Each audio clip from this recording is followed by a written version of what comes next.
Chapter 12.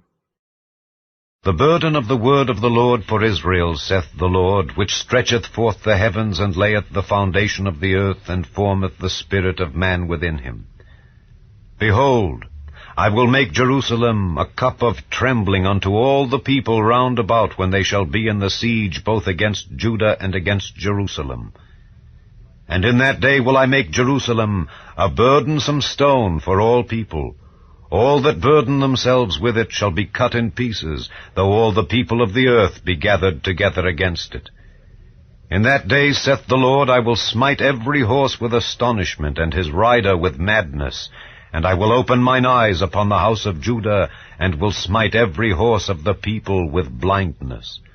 And the governors of Judah shall say in their heart, The inhabitants of Jerusalem shall be my strength in the Lord of hosts their God. In that day will I make the governors of Judah like an hearth of fire among the wood, and like a torch of fire in a sheaf. And they shall devour all the people round about on the right hand and on the left. And Jerusalem shall be inhabited again in her own place, even in Jerusalem.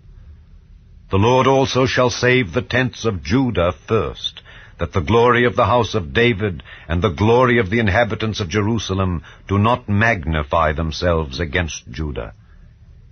In that day shall the Lord defend the inhabitants of Jerusalem, and he that is feeble among them at that day shall be as David, and the house of David shall be as God, as the angel of the Lord before them.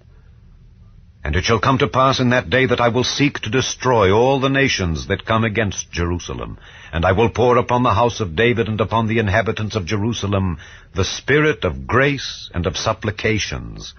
And they shall look upon me whom they have pierced, and they shall mourn for him, as one mourneth for his only son, and shall be in bitterness for him, as one that is in bitterness for his firstborn. In that day shall there be a great mourning in Jerusalem, as the mourning of Hadad-rimmon in the valley of Megiddon. And the land shall mourn every family apart, the family of the house of David apart, and their wives apart, the family of the house of Nathan apart, and their wives apart, the family of the house of Levi apart, and their wives apart, the family of Shimei apart, and their wives apart, all the families that remain, every family apart, and their wives apart.